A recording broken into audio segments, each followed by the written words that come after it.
how to make a staircase using your Domino Doweller, the XL.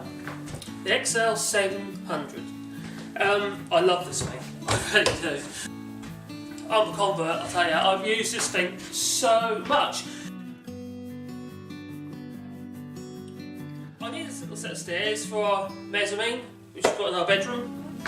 And I was feeling a bit lazy. Instead of housing it like I normally do with a router and a jig, I thought, why not use the Domino? Simple, straight flight. It's not very high. It's only just over 2 metres rise, and the going's only 1.4, so it's quite steep. So it can't be a closed back staircase. It has to be an open through, so you can see through the stairs, and the treads will be quite narrow as well. It will be a hybrid between a ladder, a pair of stairs, or a set of stairs, a pair of stairs.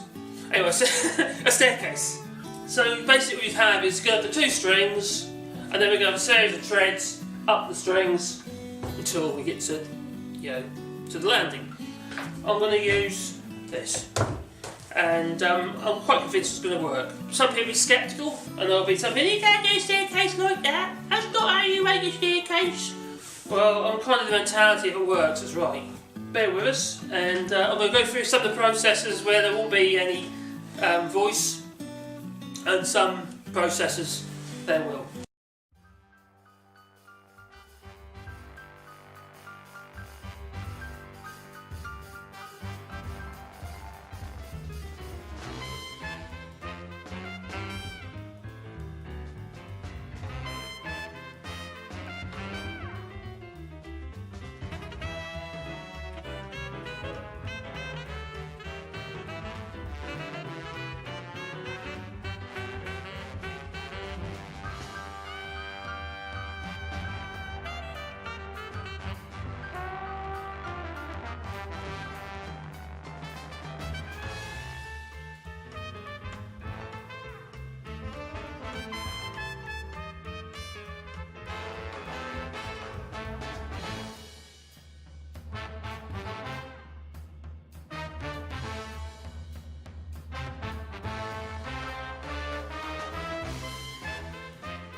Since this staircase, or escalier, en français, is going to be used in my own home, I'm not that worried. If I was going to be making one for a customer, I'll be taking a lot more care. And in this case, it's these two strings that we just run through the planer.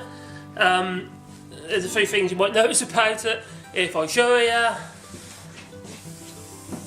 the wood is not straight. The string, so I'm using what I've got. It'll be a little bit more work to get it together, because what I'm going to have to do is pull the two strings together, basically with clamps up against the treads, because the treads themselves, the steps, will be all the same length. So obviously, if it's touching in the middle, there'll be very little strain here. But either end, in this case, I'm going to be using some chunky old clamps, such as this nice big chunky clamp. I've got a few of these. I'll be forcing the stairs against the treads with the dominoes in, and then move this one to the next tread, to the next tread, to the next tread. Or we'll be start from the end and work my middle, or middle from the end. This clamp means business. So there's going to be the two outsides. So effectively this outside, like I said, is going to go towards the wall, which is a stud wall. This one here, which I think is a bit straighter actually, is the one that's going to be going to the exposed side. So from the beginning of the staircase to the wall, there's not enough going. So for me to get the angle, the correct angle, around 45 degrees for the stairs itself. In this case, they're going to be near 30 degrees. So it won't be to code anyway. But we live in France, and I don't know if they're really that worried. Obviously some staircases, they might as well be upside down, they're that bad. If you've never made a staircase before, very simple straight flight of stairs. So I've got a bit of dust in my eye. Goes with the job, I think.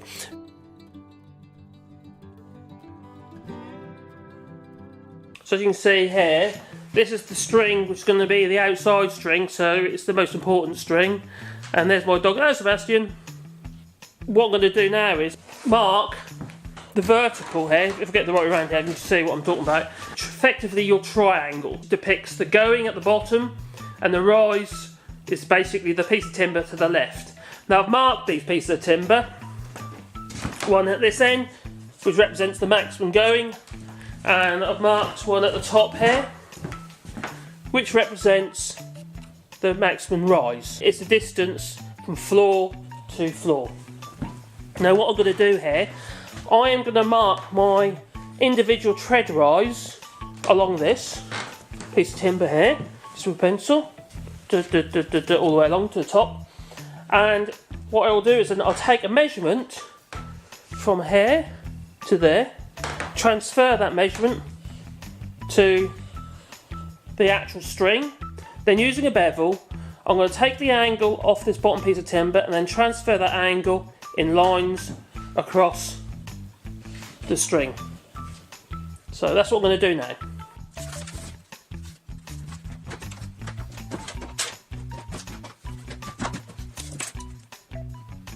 So what I'm going to do is I'm going to get my marks along here, instead of going like, in this case, the rise is, the rise is 207.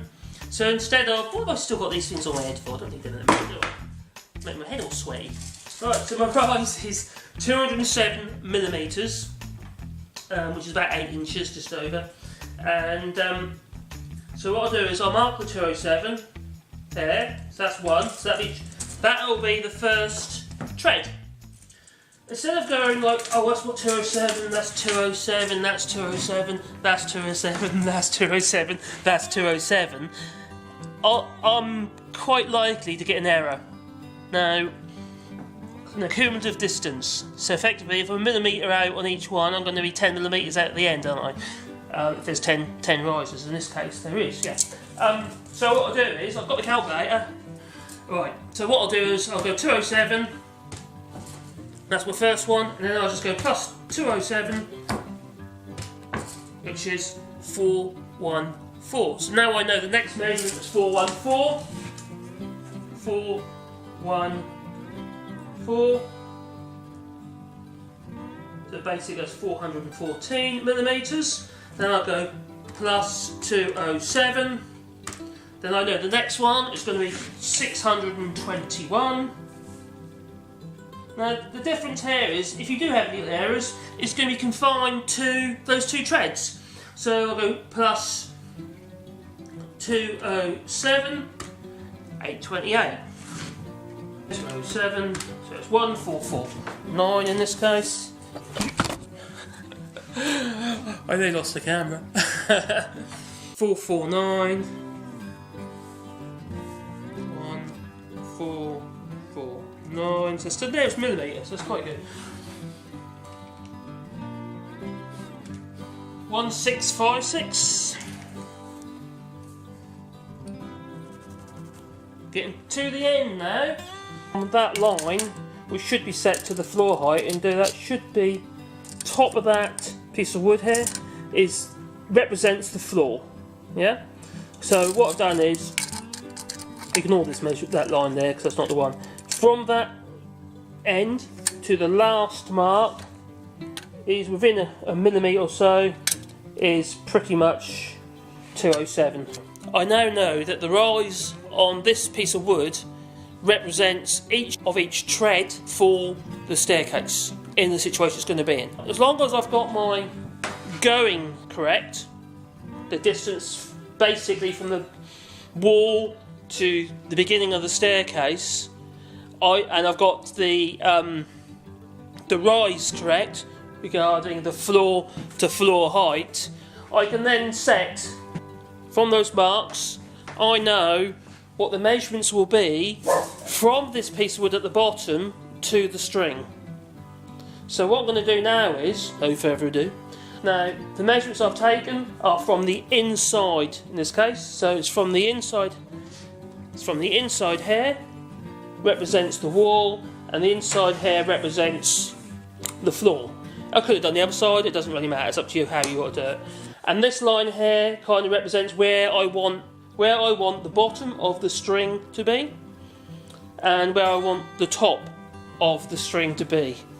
Although my string will potentially against the wall will be along the inside of this piece of wood here, there will be a newel post on the wall as well, which this will butt up to. So that even though I'm going to waste a little bit more wood because I'll have to remove a bit more to allow for that newel post. So what I'm going to do now, I am going to transfer those marks to the string.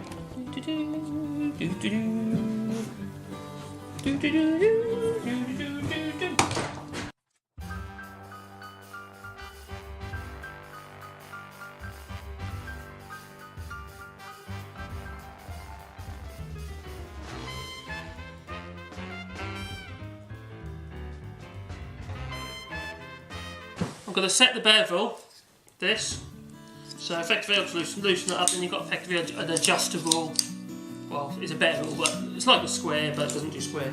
You push the bevel to the piece of wood, as you can see it's touching the bottom piece of timber, which represents the floor, and now I've got an angle. Now that's effectively the angle of each tread. We have marks on here which represent the top of each tread. So I'm going to transfer that mark across as an angle, and I'll do the same on that piece there. I know that's the bottom, so I've marked that now. And I'll go to the next one, and I'll mark that. Go to the next one, I'll mark that. Go to the next one, and I'll mark that. And I'll do that all the way up the string until I get to the floor. So I've marked where the bottom of the floor goes, so I know I'll be cutting that off there at that point. And I know I'll be also cutting a 90 degree here to accept a newel post at a later date if I want to. And that'll be the same on both strings. So the 2 strings should be, in this case, identical. Your needs might be different. I'm just trying to give you an idea as a basic guide. You'll have to take everything else with a pinch of salt.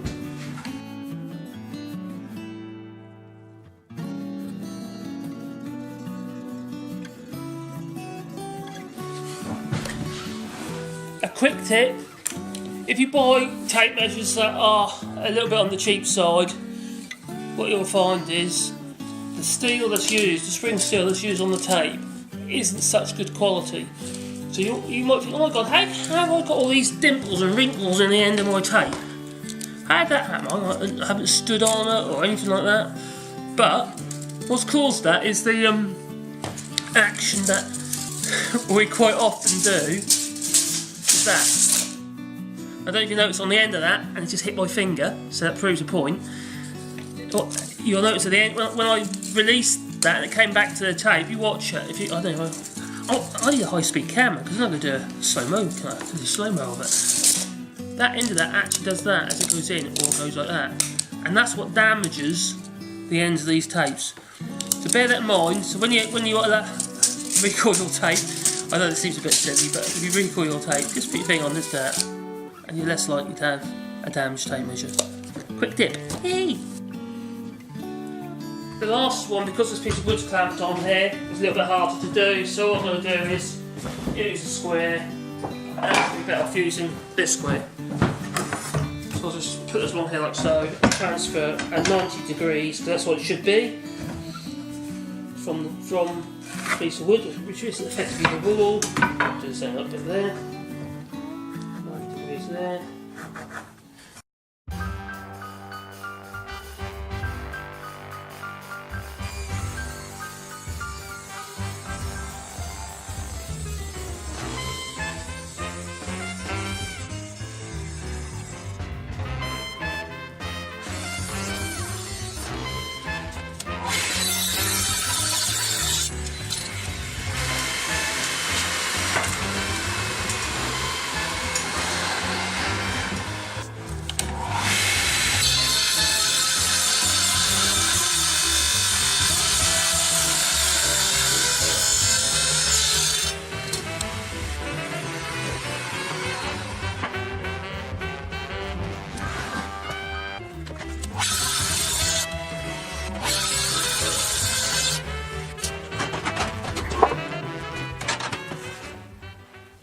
Yeah, I cut my finger. And it wasn't in the workshop either. I didn't cut it in the workshop. I cut my finger in the kitchen, helping the missus make marmalade. So I blame her.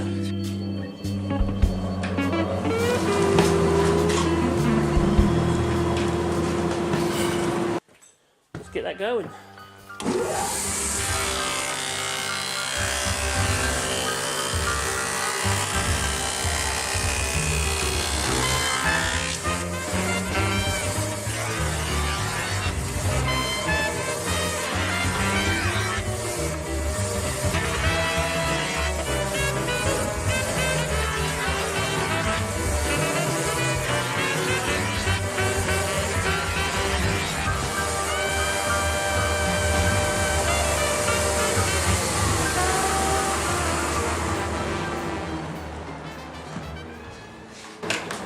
Oh, I forgot my earmuffs.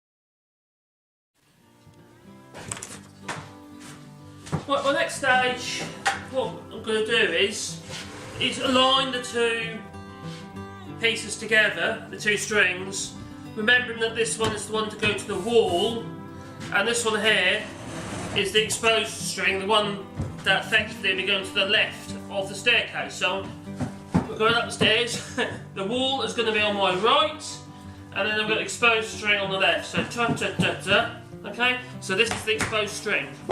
Right, it has to be good on both sides. Now at the moment, the two strings are a little bit on the bendy side, to say the least. But what I'm going to do is, I'm just going to line this up on here, clamp the two pieces together. I will be cutting the domino mortises in one go through both strings. The wall side string, I'm just going to let the dominoes go all the way through, but the exposed string, so the outside string, will have a stopped domino, so they won't be coming all the way through. Dominoes XL has a cutting depth of 70mm, and I've got just under 80mm, but 75mm, 80mm total thickness with the two strings. So what I'll do is I'll set the depth, so I'll cut all the way through one string, which is the one that we're going against the wall, but it will only so I'll cut all the way through the wall string with the domino, and only part way through the outside string, the exposed string here. So this will be have stopped dominoes, so stopped mortises, and this one will be having through mortises. But first of all, I need to fix the two together, so then I can transfer accurately the marks that I've made on this one onto the other one. This is the outside string, and this is the outside of it. So, no further ado, let's get some clamps. Clamping time!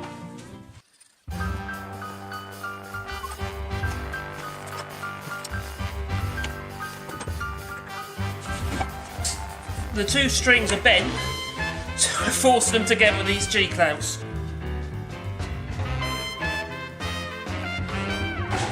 Just transfer these marks.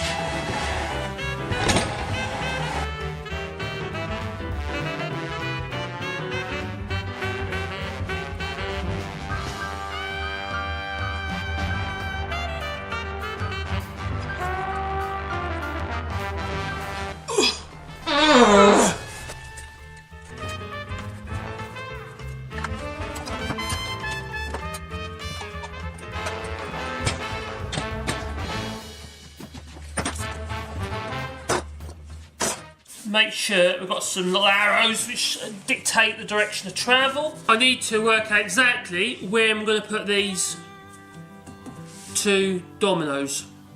Now, the first domino is going to have to be done by eye, then the second one will be done using the little pins on the actual domino, for the alignment pins for the second one. It's just going to be two dominoes in each one. So just line up with that line that I transferred over and used the bevel.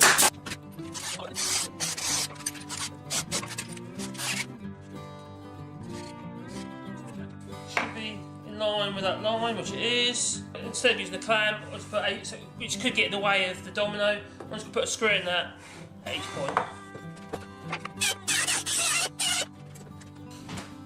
This little piece of wood here, I'm just going to use as a way of marking. I'll show you on this side because that's not where it's going to be going, but what I could do. So effectively, I'll just get one little spacer, put there the line. Yeah, and this spacer is half the thickness of the string, of the tread, sorry.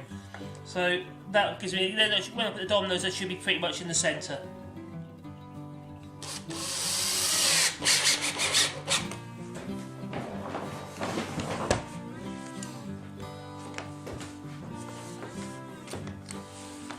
On the domino, there's a little mark here, which I want you to actually. I'll tell you what I'm going to do. So it's a little bit easier to see. I'm just going to put a little bit of black marker pen on that. Right there, then put my finger over it. That should be a bit more noticeable. Yep, it is. Effectively, I left a bit of black marker pen in the little groove. That little mark here. It's a little mark there, right, and that's in line with the cutter. So it gives you a good idea where here is your depth of cut, and I'm going to want it as deep as it goes, so it's all the way through. I'm just going to double check that 70mm, which is just under 3 inches, is going to be deep enough, or it's going to be too deep. So I'm going to just measure the thickness of the two strings first before I get carried away. The thickness of the two strings together is 75 mils about 3 inches. That is potentially, as you try and squeeze it up tight and you're hydraulicking with the glue, you could damage the other side of the string. So if it doesn't if the dowel doesn't go into the tread correctly and it locks up, you're going to force that through and split your string. I don't want to do that, so I'm going to give myself a little bit more room. Instead of it being 70mm, I'm going to do 65mm cut, and that'll give me at least 10mm, about just under half an inch of free space. So I'm going to do it to 65, which still gives me a fair bit of meat. I love my Domino Doweller, but you must use it with extraction, not just for health and safety, but especially when you're cutting deep. What happens is this little piece of metal in here, if you don't use it as an extractor, will gum up with material, especially if you're cutting pine, and it will prevent you from being able to slide it right all the way up. It'll basically behave as a wooden stop, and some of your domino slots might not be deep.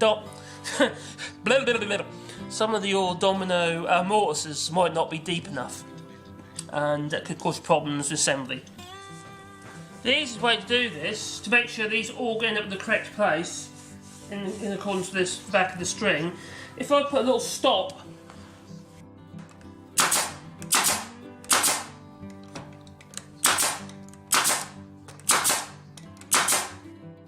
okay, so now every time I move this little jig along, it should be in exactly the correct place. Remembering that the second one I'm going to use the pins for to mark the second one, they'll all be exactly the same distance apart. When I say the pins, I'm talking about these little pins here. You know, you can use them for your alignments. You can push them in out of the way if you want them out of the way, which I will do for now.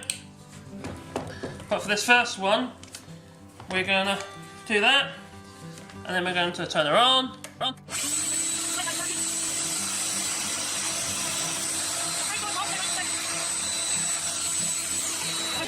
can see her far through. Hasn't gone all the way through, which is good.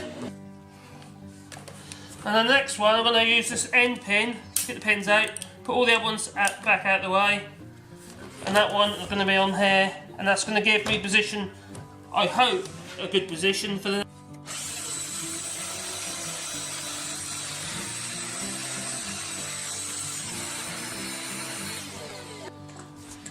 I'm going to get on with the others.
There we go, it's time to unclamp.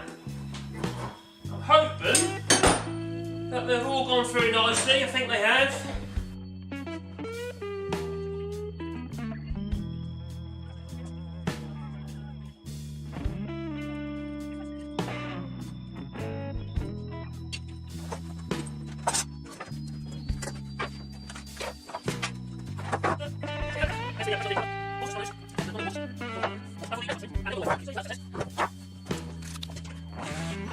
If you have a look, you can see those mortises are all the way through that string, and this is the wall string, and the outside string, the mortises here are stopped. Yeah. So I'll get the. So now I need to just double check how deep they are. Make sure they're deep enough. I'm happy with how deep they are. So into the hole, make sure it's the bottom, and read off the vernier. In this case it's saying it's about 26mm deep. I think that's deep enough.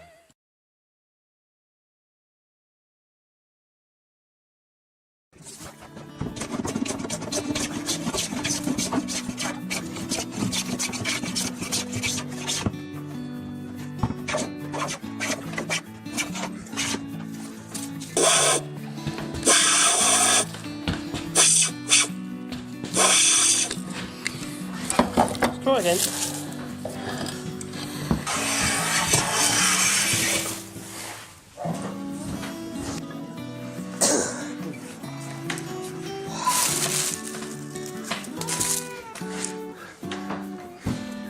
Yes, it is freezing today. We're in the minuses. It's very, very cold here in the limousine.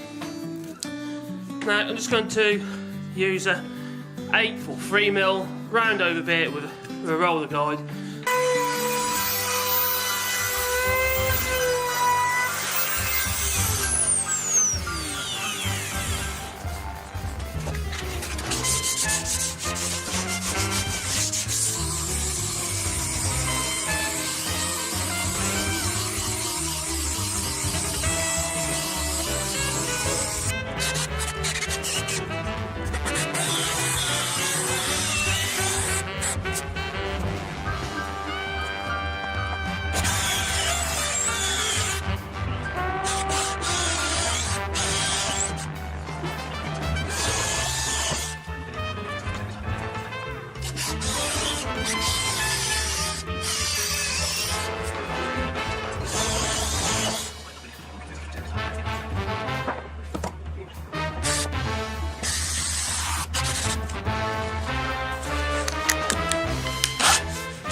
Well, what I'm going to do is I'm going to put 2 mortises in the end of each of these treads.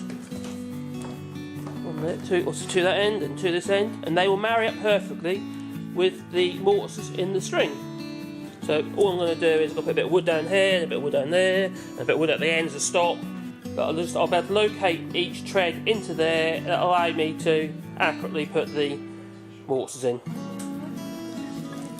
So I've clamped 3 bits of wood on the bench, and that just forms the stops, just so I can easily hold the wood. I don't have to hold the actual tread down.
it's a bit smoky.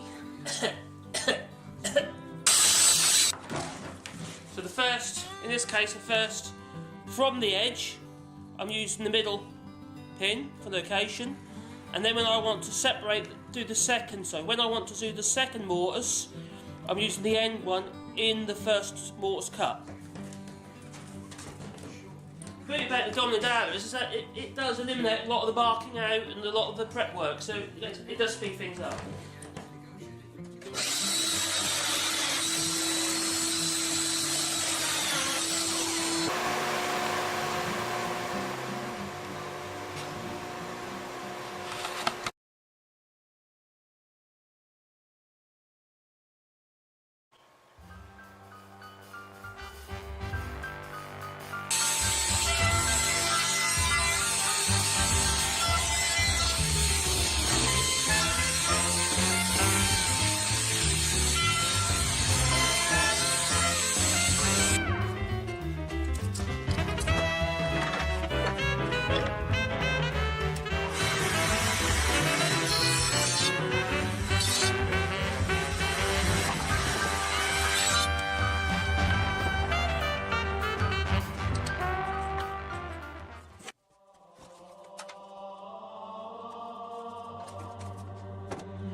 You might be wondering how I was going to line up the other string with all the dowels got in, but if you remember, the actual mortises go all the way through the string. So basically all I've got to do is lay the string on top of these treads and drive the dominoes through the outside of the string, because that's the wall string that you'll see.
same distance as the ones at the ends of the tread, because it's using that pin location system on the domino, which just makes life really easy. Very little marking out.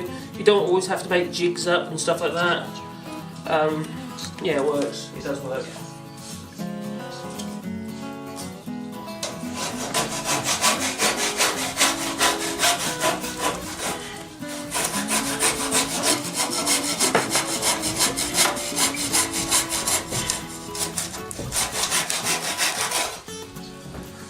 Right, a couple of screws in.